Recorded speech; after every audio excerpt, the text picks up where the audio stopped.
ये समयसा नाम का परम अध्यात्म शास्त्र है। भगवत कुंकुंदाचार्य देव ने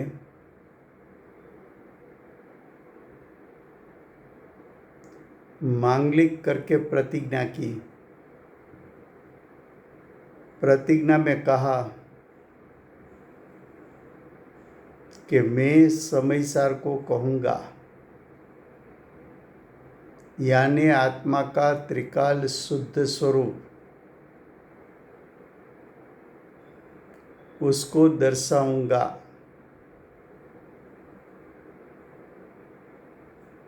आत्मा का शुद्ध स्वरूप शुद्ध नहीं का विषय है। तो गाथा 14 चलती है। वहाँ आचार्य भगवान ने कहा कि शुद्ध नहीं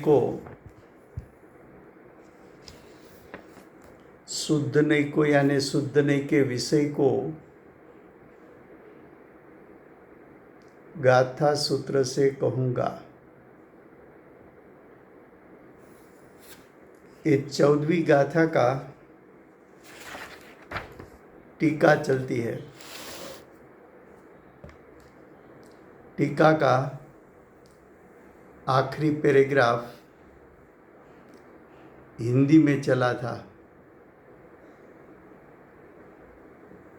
वो पहले गुजराती में चलेगा, उसके बाद भावार्थ शुरू होगा।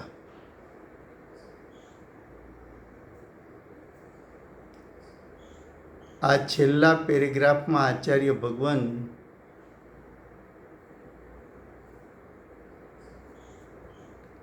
जे शुद्ध नहींना विषयभूत आत्माનું સ્વરૂપ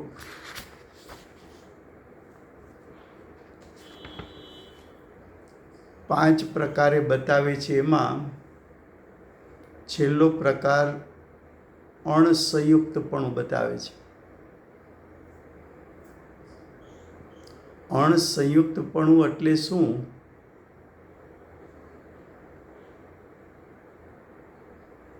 તો આચાર્ય ભગવાન કહે છે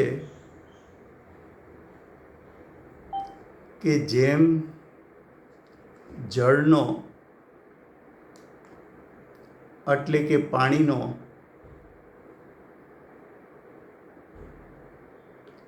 અગ્નિ જેનું નિમિત્ત છે,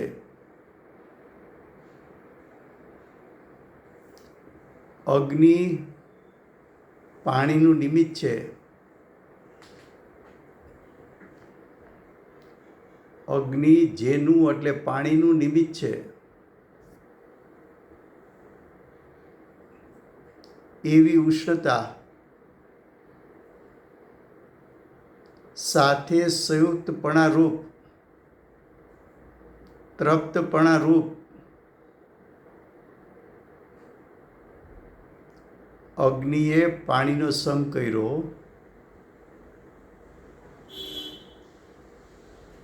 તો પાણીની વર્તમાન પર્યાયમાં એવી યોગ્યતા છે કે અગ્નિના સંગમાં ઉષ્ણ થાય।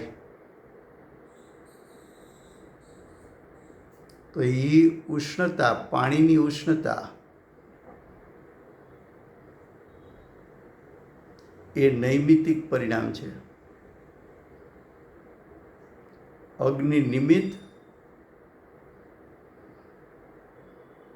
પાણીની વર્તમાન પરિણામમાં એવી યોગ્યતા છે કે અગ્નિને નિમિત્ત બનાવે તો પાણીની વર્તમાન પર્યાયમાં સંયુક્તપણું ઉત્પન્ન થાય। સંયુક્તપણું એટલે અગ્નિથી સંયુક્તપણું।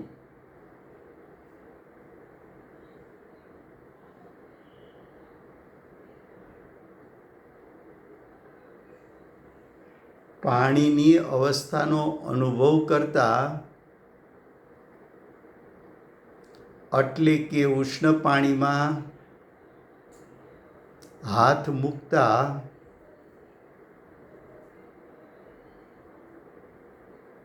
ઉષ્ણતાનો અનુભવ થાય છે. તો ઉષ્ણતાનો અનુભવ થાય છે એ ભૂતાર્થ છે.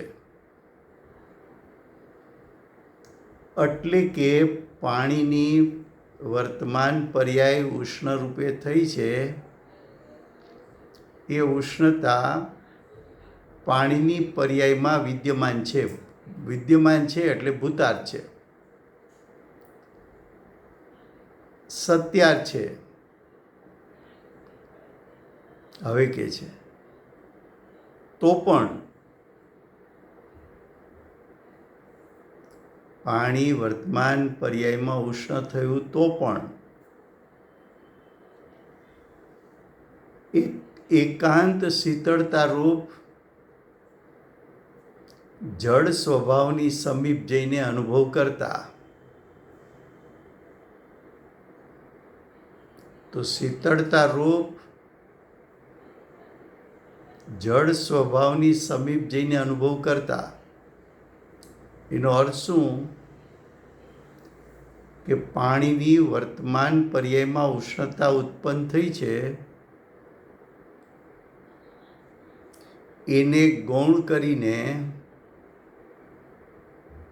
આત્માનો ત્રિકાળ, આત્મા એટલે અહીંયા પાણી, પાણીનો ત્રિકાળ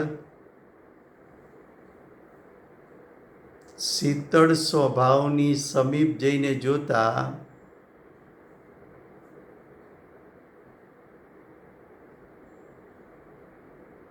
પાણીના શીતળ સ્વભાવનું જ્ઞાન કરતા સંયુક્તપણું એટલે પાણી ઉષ્ણ છે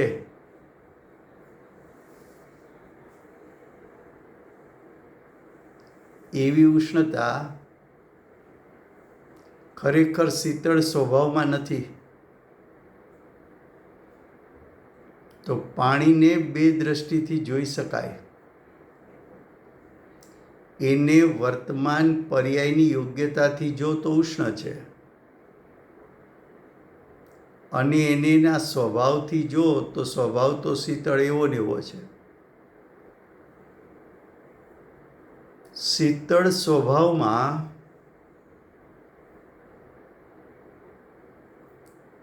ઉષ્ણતા પ્રવેશ પામી શકતી નથી. શીતળ સ્વભાવ ઉષ્ણ રૂપે થતો નથી.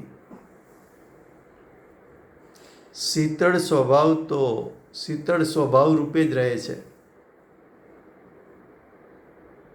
જે સમયે દ્રષ્ટિ શીતળ સ્વભાવ પર પડી તે સમયે શીતળ સ્વભાવનું જે જ્ઞાન થયું એ શ્રદ્ધાનને જ્ઞાનમાં એમ આવ્યું કે પાણીનો શીતળ સ્વભાવ ત્રણેય કાળ શીતળતા રૂપે રહે છે. પર્યાયની યોગ્યતાને કારણે પર્યાયમાં પ્રગટ થયેલી ઉષ્ણતા એ શીતળ સ્વભાવમાં પ્રવેશ પામી શકતી નથી. શીતળ સ્વભાવ ઉષ્ણતાથી ભિન્ન છે. શીતળ સ્વભાવ ઉષ્ણતાથી રહિત છે. શીતળ સ્વભાવમાં ઉષ્ણ પર્યાય પ્રવેશ પામી શકતી નથી. પાણીની નૈમિતિક દશા શીતળ સ્વભાવમાં પ્રવેશ પામી શકતી નથી.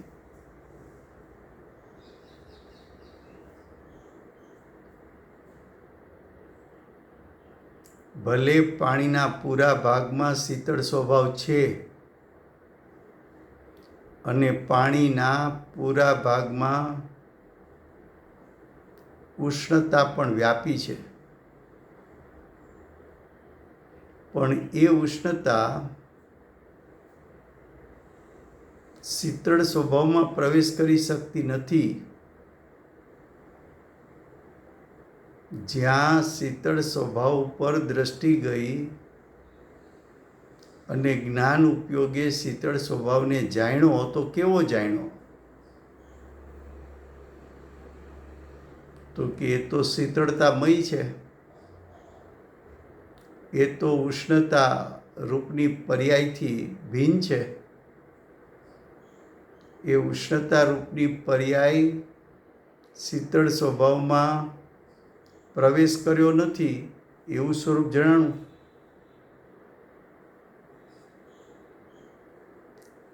એ વાત થઈ દ્રષ્ટાંતની. હવે સિદ્ધાંતમાં ઉતારે છે. એવી રીતે એટલે કે દ્રષ્ટાંત પ્રમાણે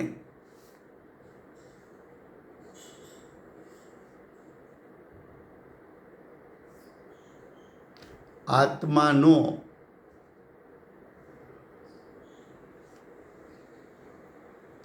કર્મ જેનું નિમિત્ત છે એવા મોહ સાથે આત્માનો જે મોહ છે એ મોહ ઉત્પન્ન કઈ રીતે થયો? તો કે દર્શન મોહનો ઉદય થયો. દર્શન મોહનીય કર્મનો ઉદય થયો.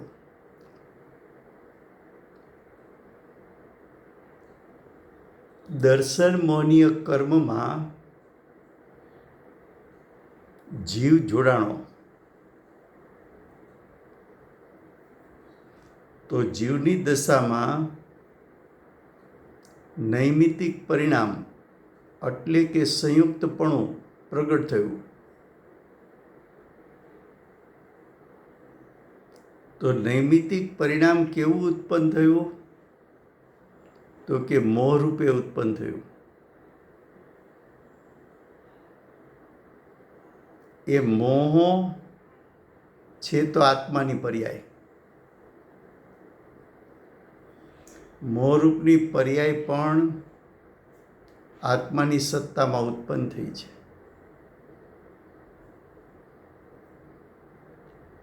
આત્માના અસંખ્યાત પ્રદેશેથી ઉત્પન્ન થઈ છે. મોહ ઉત્પન્ન થવાનું કારણ પર્યાયમાં એવી યોગ્યતા છે કે દર્શન મોહનીય કર્મમાં જોડાય તો દર્શન મોહને ઉત્પન્ન કરી શકે. ચારિત્ર મોહનીય કર્મના ઉદયમાં જોડાય તો રાગ દ્વેષ ઉત્પન્ન કરી શકે.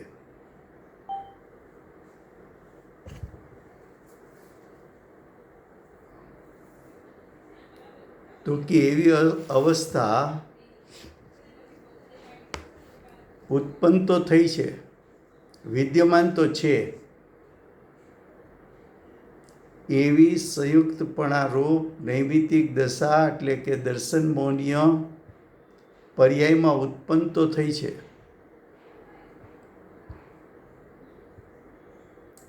એવા દર્શન મોહનીય રૂપ પરિણામ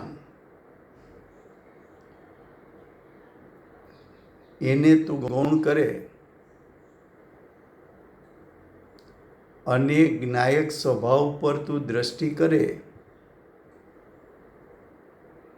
તે સમયે તારું જ્ઞાન જ્ઞાયક સ્વભાવને જાણે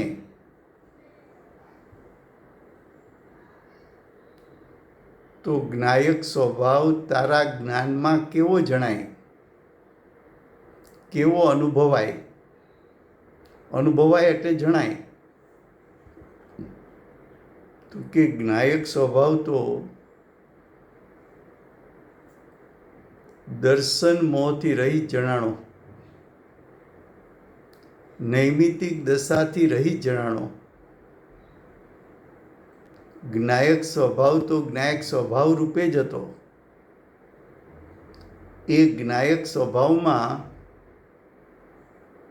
કર્મના નિમિત્તે ઉત્પન્ન થયેલી પર્યાય એવી નૈમિતિક પર્યાયનો જ્ઞાયક સ્વભાવમાં પ્રવેશ નથી એવો જ્ઞાયક જાણો. જ્ઞાયક સ્વભાવ દર્શન મોહ રૂપે ન થયો. એ તો જેવો શુદ્ધ હતો એવો શુદ્ધ રહ્યો, પણ એવો જ્ઞાયક સ્વભાવ જણાય ક્યારે?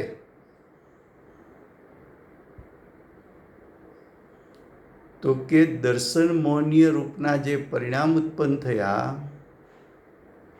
એ તો એક પર્યાયનો ભેદ છે.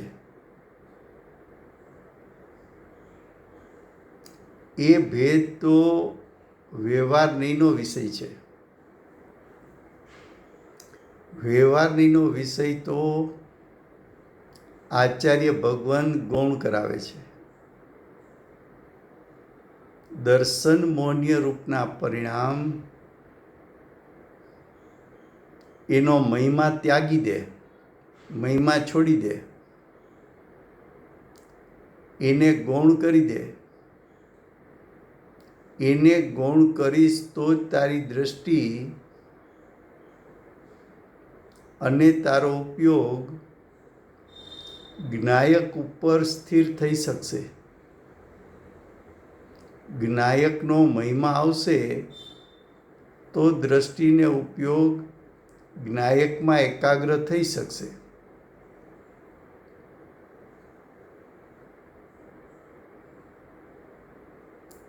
પર્યાયનો મહિમા ત્યાગ્યો, એ પર્યાયનો મહિમાનો ત્યાગ ક્યારે થયો? કે જ્ઞાયક સ્વભાવનો મહિમા કર્યો તો. વ્યવહારનીને ગૌણ કરવી પડી કે શુદ્ધ નહીંના વિષયભૂત જ્ઞાયકનો મહિમા થતા સહજ વ્યવહારનીનો વિષય છૂટી ગયો?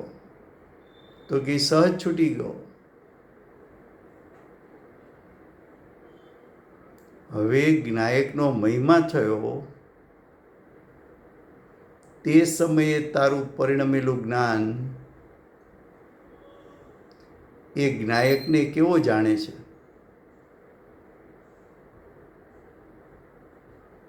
તો કે તે સમયે જ્ઞાયકને મારું જ્ઞાન એમ જાણે છે કે જ્ઞાયક સ્વભાવ તો ત્રિકાળ શુદ્ધ એવો ને એવો છે, એમાં તો દર્શન મોહનો પ્રવેશ છે જ નહીં. મારો જ્ઞાયક સ્વભાવ તો કર્મથી બંધાયેલો નથી, પરદ્રવ્યથી સ્પર્શાયેલો નથી. મારો જ્ઞાયક તો ચાર ગતિ રૂપે થયો નથી. મારા જ્ઞાયકના પરિપૂર્ણ સામર્થ્યમાં વૃદ્ધિ આની થઈ નથી. મારામાં ગુણભેદ, મારા જ્ઞાયક સ્વભાવમાં ગુણભેદ નથી. મારા જ્ઞાયક સ્વભાવમાં નૈમિતિક અવસ્થા, કર્મના ઉદયમાં જોડાવાથી ઉત્પન્ન થતી અવસ્થાઓ જ્ઞાયક સ્વભાવમાં નથી.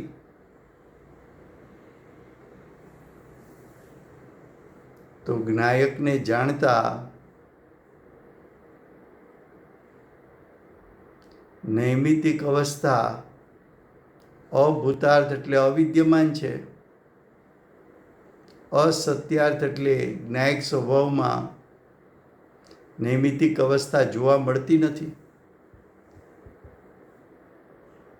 તો આચાર્ય ભગવંત આ 14મી ગાથામાં જ્ઞાયક સ્વભાવની વિદ્યમાનતા પણ બતાવી, ગુણભેદ અને પર્યાય ભેદ પણ વ્યવહારનીથી જોવામાં આવે તો એની પણ વિદ્યમાનતા છે. તો પર્યાય ભેદ અને ગુણભેદ પણ છે, જ્ઞાયક સ્વભાવ પણ છે. પણ મારે આશ્રય કોનો લેવો? મારે અવલંબન કોનું લેવું, મારે ધ્યાન કોનું કરવું, મારે એકાગ્ર શેમાં થવું? તો કે જ્ઞાયક સ્વભાવમાં એકાગ્ર થા, પર્યાયના ભેદ અને ગુણભેદ હોવા છતાં એ ભેદ છે, ભેદનું ધ્યાન થઈ શકતું નથી, અને તેમ છતાં ભેદનું ધ્યાન કરવા જઈશ તો વિકલ્પ ઉત્પન્ન થશે. એ વિકલ્પનું ફળ 4 ગતિ મળશે, સંસાર મળશે, આકુળતા મળશે, દુઃખ મળશે. તો વ્યવહારના વિષયને છોડ અને જ્ઞાયકને ગ્રહણ કરી લે. આટલો વિષય ચાલ્યો છે. હવે 14મી ગાથાનો ભાવાર્થ. टीका में काफ़ी विस्तार हुआ है, तो भावार्थ में ज़्यादा विस्तार करने की आवश्यकता नहीं रहेगी. देखो भावार्थ. आत्मा 5 प्रकार से अनेक रूप दिखने में आता है. यहाँ आत्मा का अर्थ है कि आत्मा की पर्याय, या तो आत्मा का भेद, उसको देखा जाए तो 5 प्रकार से दिखने में आता है भेद.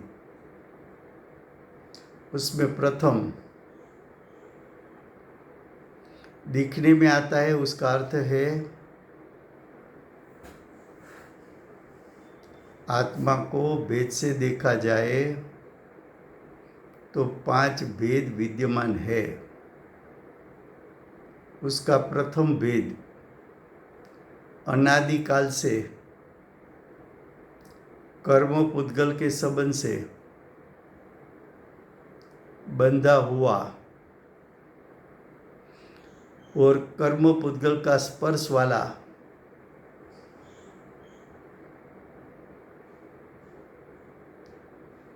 दिखने में आता है. तो आत्मा भेद से देखा, पर्याय भेद से देखा, तो आत्मा का पर्याय भेद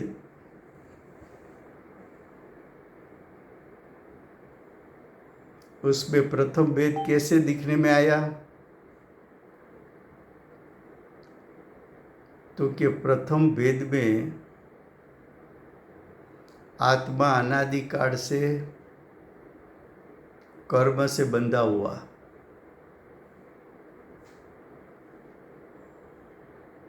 जैसे कि वर्तमान में हम लोग 8 कर्म से बंधे हुए हैं, लेकिन वो बंधन पर्याय में है. जीव का परिणाम और कर्म का यानी पुद्गल का परिणाम, जीव का वर्तमान परिणाम और पुद्गल का वर्तमान परिणाम, दोनों के बीच में निमित्त नैमित्तिक संबंध बनने से जीव कर्म के साथ बंधा हुआ है, कर्म जीव के साथ बंधा हुआ है. तब ऐसा लगेगा कि जीव ने कर्म को स्पर्श भी किया है. तो 5 प्रकार में से एक प्रकार ये बताया. अब दूसरा प्रकार कि कर्म के निमित्त से होता हुआ नरक नारक आदि पर्यायों भिन्न भिन्न स्वरूप में दिखने में आती है. उसका अर्थ क्या? कर्म का निमित्त से तो कर्म दो प्रकार का, घाती अघाती। अघाती कर्म में 4 प्रकार, आयु कर्म, नाम कर्म,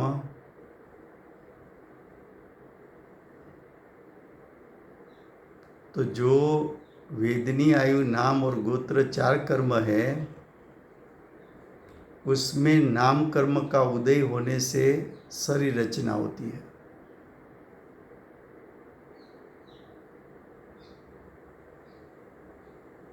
तो नाम कर्म में 4 प्रकार का एक नाम कर्म है, तिर्यंश नाम कर्म। उसके कारण शरीर मिलता है तिर्यंश का। नरक नाम कर्म, तो नारकी का शरीर। मनुष्य नाम कर्म, तो मनुष्य का शरीर। देव नाम कर्म, तो देव का शरीर मिलता है। वो शरीर मिलना वो नाम कर्म का फल है। और आयु कर्म का उदय के कारण, आयु कर्म का कार्य क्या, तो कि आयु कर्म जीव और शरीर दोनों को परस्पर बांध कर रखते हैं। वो बंधन कब तक, तो कि जब तक आयुष कर्म है तब तक। जब आयुष कर्म पूर्ण होगा,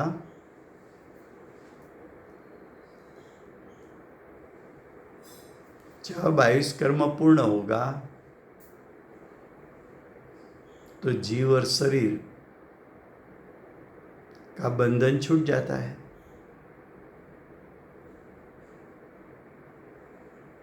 तो ये कर्म के निमित्त से, नाम कर्म और आयु कर्म के उदय से जीव को तिर्यंच, नारक, मनुष्य और देव पर्याय मिलती है। ऐसी पर्याय दिखने में भी आती है। तो ये दूसरा भेद बताया। अब तीसरा भेद, शक्ति के अविभाग, प्रतिच्छेद।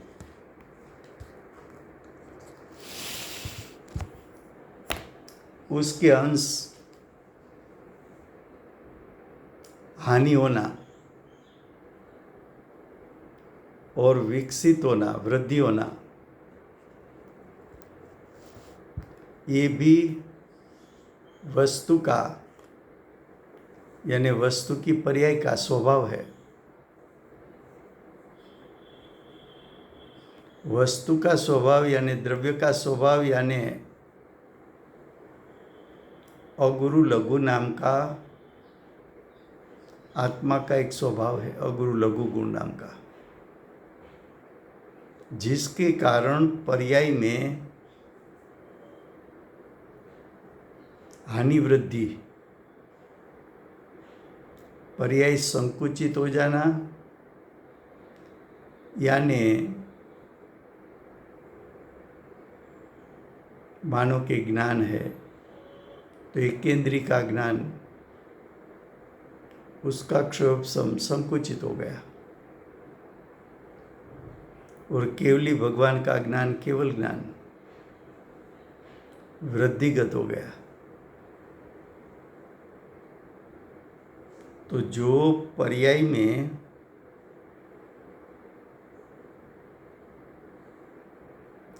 हानि वृद्धि रूप, पर्याय का विकास की हानि वृद्धि रूप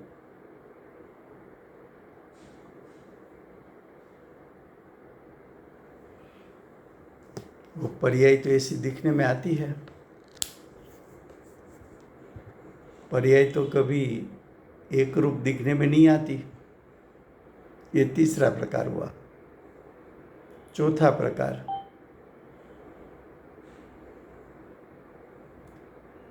आत्मा में दर्शन, ज्ञान, चारित्र, सुख, वीर्य आदि अनेक गुणों से, यानी अनेक गुण भेदों से विशेष रूप यानी भेद रूप आत्मा दिखता है।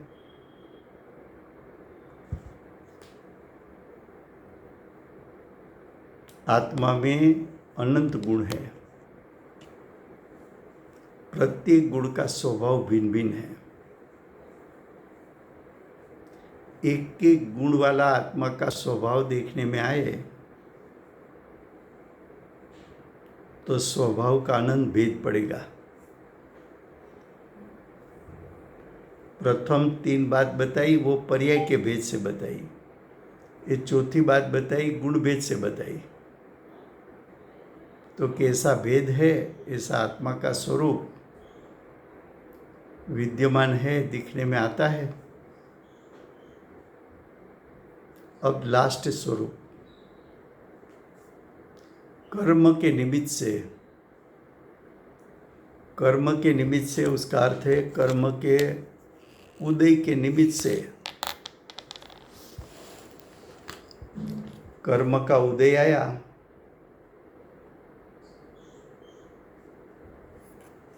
तो जीव की सत्ता में मोह राग द्वेष उत्पन्न हुआ, और ये मोह राग द्वेष के कारण जीव को सुख दुख रूप वेदन भी दिखने में आया।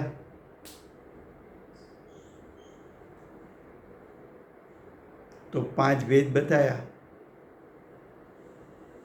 4 पर्याय का भेद, 1 गुण भेद। भेद पर्याय का हो कि गुण का हो, उसका लक्ष्य करने से अशुद्ध पर्याय उत्पन्न होती है। गुण भेद और पर्याय भेद का लक्ष्य करने से विकल्प उत्पन्न होता है, राग उत्पन्न होता है। ये राग को आप अशुद्ध द्रव्यार्थिक नई का विषय भी कह सकते हैं, उसको व्यवहारने का विषय भी कह सकते हैं। कुंदकुंदाचार्य देव ने शब्द प्रयोग व्यवहार नहीं किया है।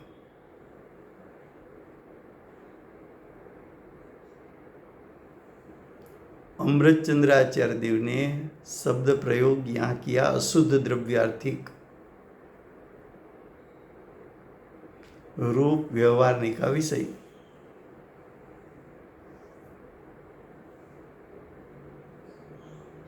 तो देखो ये सब बात हुई भेद से।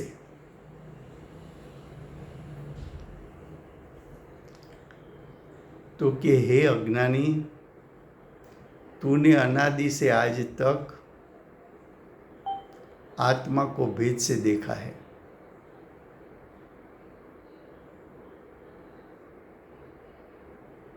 लेकिन ज्ञानी ने किस प्रकार से आत्मा का स्वरूप देखा। तो अब ये बात करते हैं। देखो, अगर दृष्टि अपेक्षा से देखने में आए तो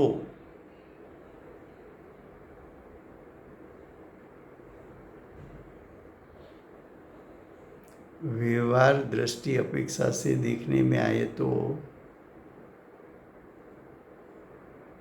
ये सब भेद सत्यार्थ है। ऐसा भेद विद्यमान है,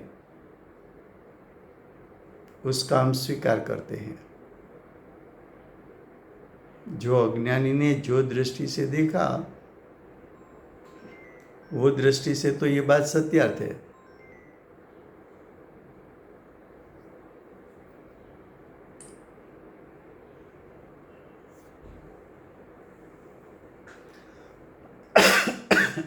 लेकिन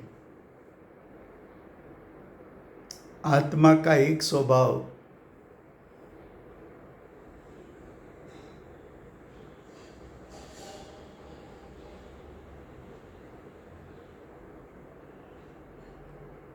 आत्मा का 2 स्वभाव है, एक नित्य स्वभाव, एक अनित्य स्वभाव।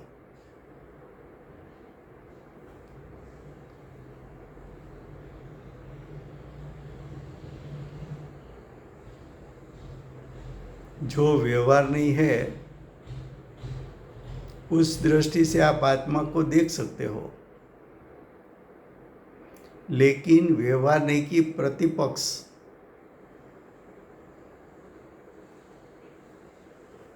एक शुद्ध नहीं है। अमृतचंद्राचार्य देव ने व्यवहार नहीं को अशुद्ध द्रव्यार्थिक रूप कहा और अमृतचंद्राचार्य देव ने शुद्ध नई के स्थान पर शुद्ध द्रव्यार्थिक नई शब्द प्रयोग किया। शुद्ध द्रव्यार्थिक नई, जो नई शुद्ध द्रव्य स्वभाव को ग्रहण कराए। क्या कहा? जो नई शुद्ध द्रव्य स्वभाव की ओर ले जाए,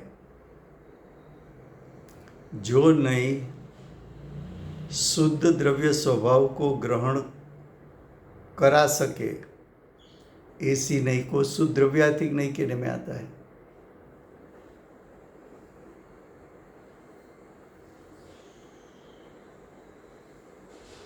तो आचार्य भगवंत कहते हैं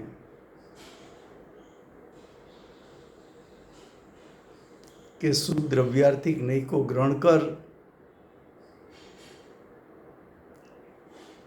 शुद्ध द्रव्यार्थिक नई को ग्रहण कर, उसका अर्थ क्या?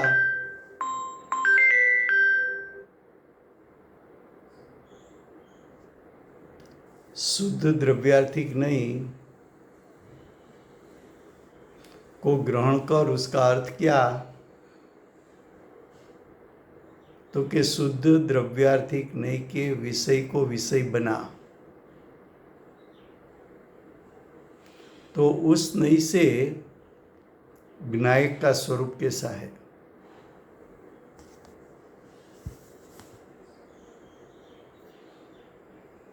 तो आचार्य भगवत ने बताया, एक असाधारण ज्ञायक मात्र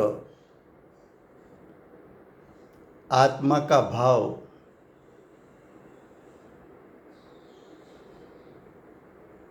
शुद्ध द्रव्यार्थिक नई का विषय, ज्ञायक मात्र स्वभाव, ज्ञायक आत्मा का भाव है, त्रिकाल भाव है, पर पूर्ण भाव है, समर्थ भाव है, त्रिकाल है।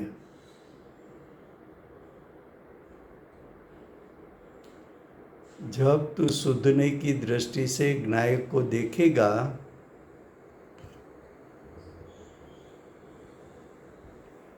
तो वो ज्ञायक सर्व परद्रव्यों से भिन्न है,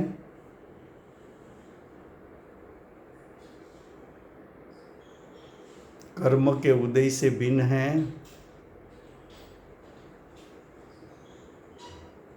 सर्व पर्याय में एकाकार,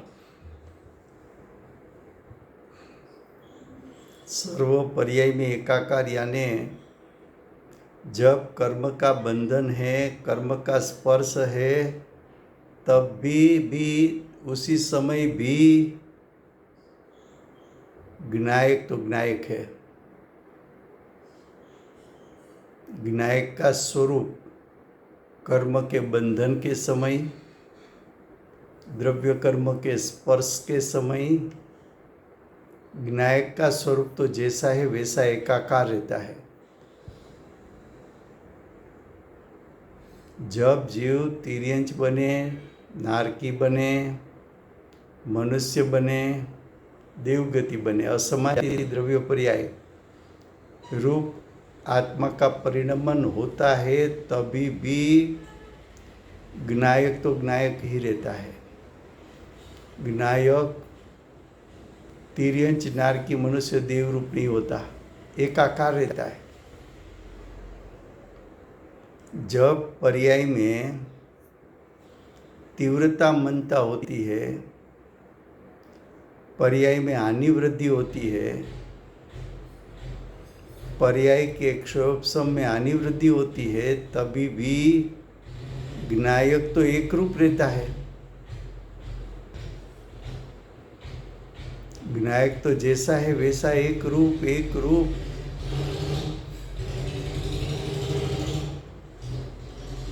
और आत्मा में जब गुणभेद, तो कि गुणभेद का तू लक्ष्य करता है, उसी समय भी ज्ञायक तो अनंत गुणात्मक एक रूप रहता है।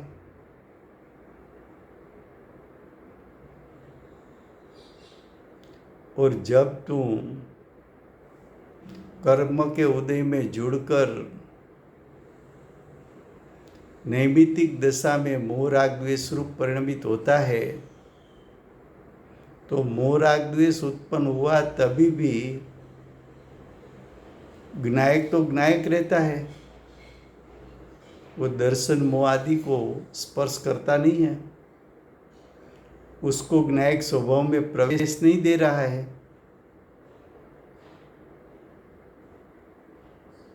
ज्ञायक नैमित्तिक अवस्था रूप नहीं होता।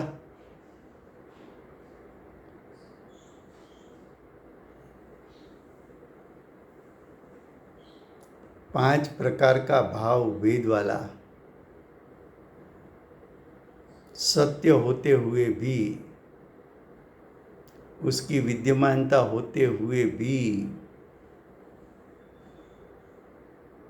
ज्ञायक वे पांच भेद रूप होता नहीं है। फिर से भावार्थ गुजराती में क्या कहा?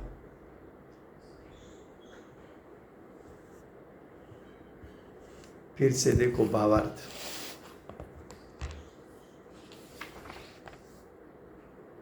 आत्मा पांच प्रकारथी अनेक रूप देखाय छे। आत्मा कर्मथी बंधायेलो स्पर्शायेलो एवो एक प्रकार। आत्मा चार गति रूपे थयो ए बीजो प्रकार। आत्मा हानि वृद्धि रूपे थयो परिणाम में ए त्रीजो प्रकार। आत्मा में गुणभेद छे ए पांचमो चौथो प्रकार। कर्मना उदय में जोड़ावाथी उत्पन्न थती नैमित्तिक दशा ए पांचमो प्रकार। आ पांच प्रकार पर्याय में छे, एटले के भेद में छे। पर्यायनो एक अर्थ भेद थाय छे। एमां चार पर्यायना भेद बताव्या, एक गुण भेद बताव्यो। हवे पांच प्रकार कया प्रकारे जोवा मळे छे? तो एमां प्रथम के छे अनादिकाळथी, अनादिकाळथी एटले अज्ञानी जीवने अनादिकाळथी कर्म पूतगलना संबंधथी बंधायेलो अने कर्म पूतगलथी स्पर्शायेलो जोवा मळे छे, देखाय छे। वर्तमान में अमे 8 प्रकारना कर्मथी बंधायेला छीए।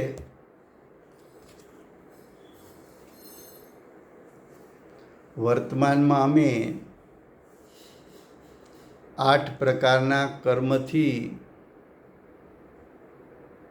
स्पर्शायेला छीए। तो कि हाँ तू बंधायेलो छो, स्पर्शायेलो छो ए पर्यायथी छे, एनी अमे ना नथी पाडता। ए वात अमे स्वीकारीए छीए कि एवुं आत्मानुं स्वरूप विद्यमान छे खरुं पर्यायमां। पछी के छे कर्मना निमित्ते थता नर नारक आदि पर्यायो પૂર્વે તે નામ કર્મ બાંધ્યું તો 4 ગતિ નામ કર્મ છે. એના ફળમાં શરીર મળ્યું. જે ગતિમાં ગયો એ ગતિને અનુરૂપ શરીર મળ્યું. તિર્યંચમાં તિર્યંચનું શરીર, નારકીમાં નારકીનું શરીર, મનુષ્યમાં મનુષ્યનું શરીર, દેવગતિમાં દેવગતિનું શરીર. એ શરીર મળ્યું અને આયુ કર્મએ જીવને શરીર વચ્ચે બંધન ઉત્પન્ન કર્યું. જીવ શરીરને આયુ કર્મએ બાંધી દીધા. જીવ શરીરથી બંધાણો, શરીર આત્માથી બંધાણો.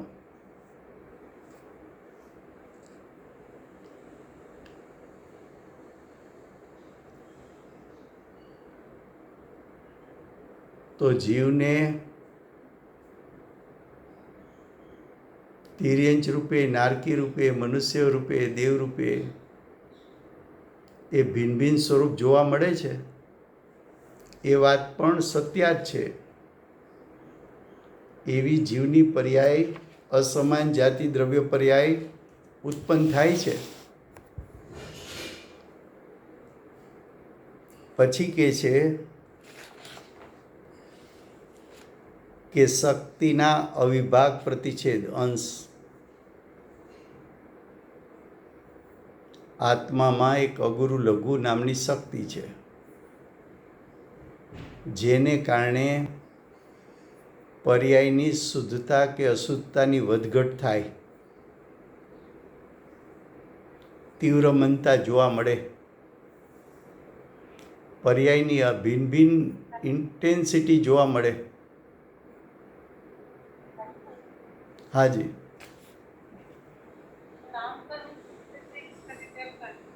नाम कर्म के जो 93 प्रकृति है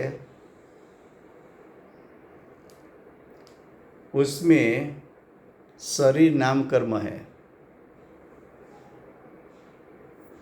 तो शरीर नाम कर्म से शरीर की रचना होती है. वो कर्म का उदय का फल, नाम कर्म कर्म के उदय का फल मिला. और आत्मा के साथ शरीर का बंधन हुआ. हम बोलते हैं ना कि आयुष पूर्ण हो गया, आत्मा चला गया. तो आज तक जब तक जीव और शरीर बंधा हुआ था, किसके कारण बंधा हुआ था? तो कि उसमें आयु कर्म का निमित्त बना है.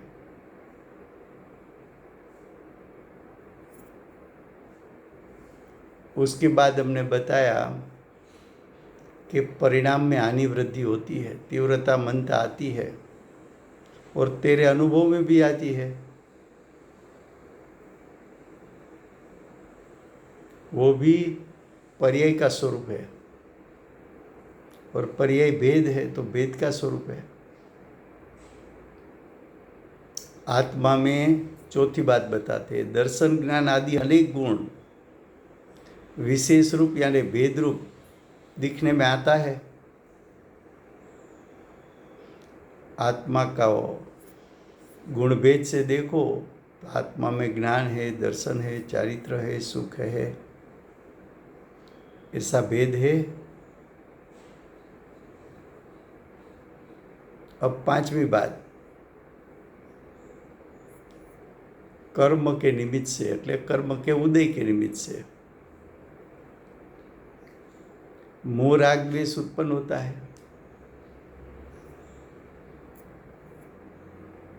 तो ये मोह राग द्वेष भी नैमित्तिक दशा आत्मा में दिखने में आती है.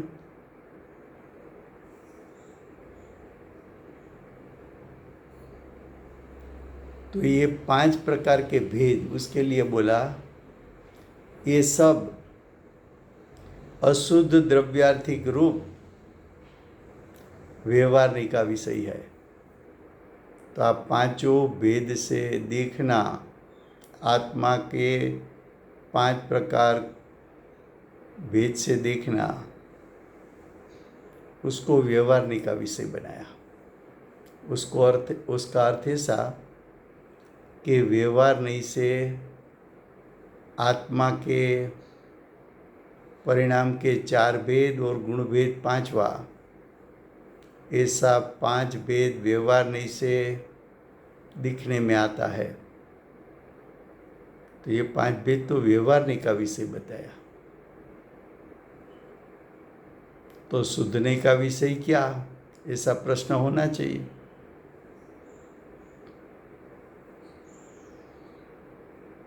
तो क्या व्यवहारनी का विषय है? उस अपेक्षा से दिखने में आए तो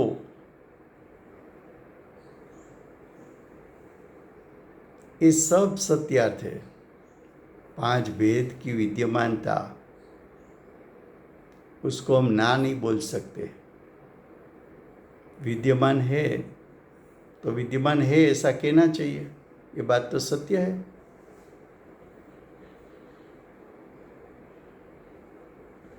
लेकिन ध्यान से सुनना, क्या लिखा है, लेकिन आत्मानो एक स्वभाव। રાજુભાઈ ગુજરાતીમાં લેશો પ્લીઝ। હા, હવે ગુજરાતી ચાલશે। આત્માનો એક સ્વભાવ, આત્માનો એક સ્વભાવ એટલે જ્ઞાયક સ્વભાવ। આ નહીંથી એટલે વ્યવહાર નહીંથી ગ્રહણ નથી થતો। વ્યવહાર નહીંનો વિષય તો ભેદને ગ્રહણ કરે છે, પણ ભેદ રહિત આત્માનું એક સ્વભાવપણું છે, એકરૂપપણું છે, અભેદપણું છે। તો આત્માનું અભેદપણું છે એ વ્યવહાર નહીંથી ગ્રહણ નથી થતું। એટલે કે તે 5 ભેદ જે દ્રષ્ટિથી જોયા એ દ્રષ્ટિથી અભેદ જ્ઞાયકને જોઈ શકાતો નથી। તે માતાને, સ્ત્રીને માતા કીધી તો જે દ્રષ્ટિથી માતા કીધી એ દ્રષ્ટિથી એ સ્ત્રીને પત્ની કહી શકાતી નથી। એ તો તે દીકરા કે દીકરીની અપેક્ષાએ એને માતા કીધી, પણ પત્ની કેવું હોય તો સામે પતિને ઊભો રાખ તો એને પત્ની કહી શકાય। એવી રીતે વ્યવહારનીની દ્રષ્ટિમાં 5 ભેદ છે ખરા, પણ એ વ્યવહારનીનો વિષય છે। વ્યવહાર ભેદ બતાવે છે, પણ અમારે તો અભેદ જ્ઞાયક જોવો છે। તો કે આત્માને અભેદ જ્ઞાયક કેવો, એ વ્યવહારનીથી નહીં જોઈ શકાય। એના માટે અપેક્ષા બદલવી પડશે। તો કે ભેદ જે દ્રષ્ટિથી દેખાય છે એનાથી વિરુદ્ધ દ્રષ્ટિ દ્વારા અભેદને જાણી શકાય છે। વ્યવહારનીનો પ્રતિપક્ષ કોણ છે? શુદ્ધ નહીં। જો વ્યવહારનીનો વિષય ભેદ છે તો વ્યવહારનીનો પ્રતિપક્ષ શુદ્ધ નહીં, એના દ્વારા જ્ઞાયકને જાણી શકાશે। તો એમ કહ્યું કે આ વ્યવહારનીથી અભેદ આત્મા ગ્રહણ નથી થતો।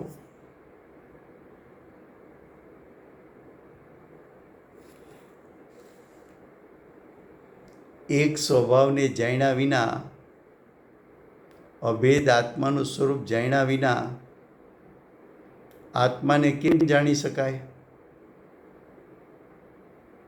એટલે કે અભેદ આત્માને જાણ્યા વગર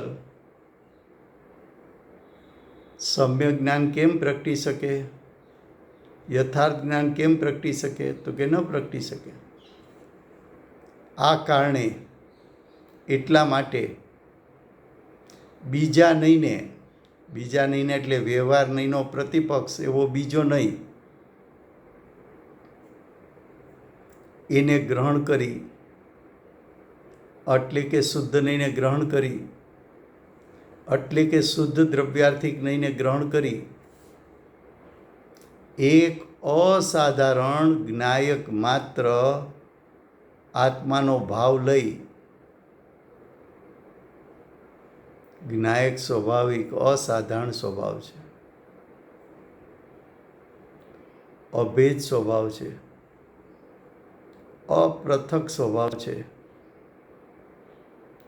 અનંત ગુણાત્મક સ્વભાવ છે, અનંત શક્તિના પિંડરૂપ સ્વભાવ છે, અનંત ધર્માત્મક સ્વભાવ છે. એ તો પારણામિક ભાવ છે, ધ્રુવ સ્વભાવ છે. એ જ્ઞાયક માત્ર આત્માનો ભાવ લઈ તેને શુદ્ધ નહીંની દ્રષ્ટિથી જ્યાં જ્ઞાયકને શુદ્ધ નહીંથી જોયો, જ્યાં જ્ઞાયક ઉપર શુદ્ધ નહીંની દ્રષ્ટિ થઈ ત્યારે જ્ઞાયક કેવો જણાણો? તો કે સર્વ પરદ્રવ્યોથી ભિન્ન. તું કહેતો તો ને કર્મથી બંધાયેલો છે, પણ જ્ઞાયકને જોવાની દ્રષ્ટિ શુદ્ધ નહીં પાસે છે. એ શુદ્ધ નહીંથી જ્યારે જ્ઞાયક જોયો તો એ તો કર્મથી રહિત છે, કર્મથી બંધાયેલો નથી, કર્મથી સ્પર્શાયેલો નથી, પરદ્રવ્યથી એની ભિન્ન સત્તા છે. પછી કે છે સર્વ પર્યાયોમાં એકાકાર. પર્યાયના તે 4 ભેદ કર્યા: બંધાયેલો, સ્પર્શાયેલો, અસમાન જાતિ દ્રવ્ય પર્યાયવાળો, આની વૃદ્ધિવાળો, નૈમિતિક પર્યાયવાળો. એ બધી પર્યાયોથી,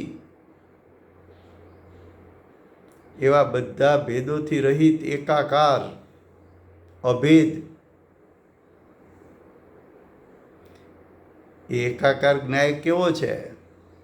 આની વૃદ્ધિથી રહિત છે, વિશેષો એટલે ગુણભેદોથી રહિત છે, નૈમિતિક અવસ્થાથી રહિત છે, આ 5 ભાવોથી ભિન્ન છે, 5 ભાવોથી અનેરો અનેરો અનેરો, જુદો જુદો જુદો, પૃથક પૃથક પૃથક છે.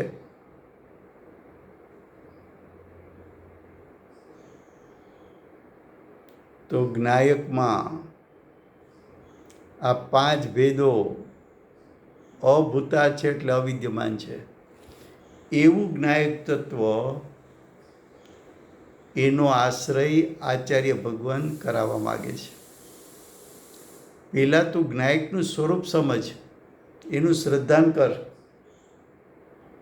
કે જ્ઞાયક છે કેવો.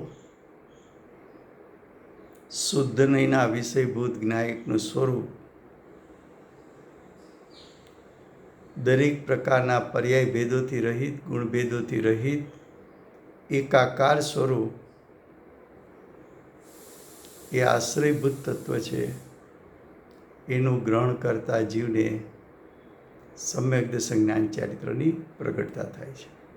સમય થયો છે. Thank you very much Rajubhai. Thank you Rajubhai. હા, કાલે બોલાવો. Thank you Rajubhai.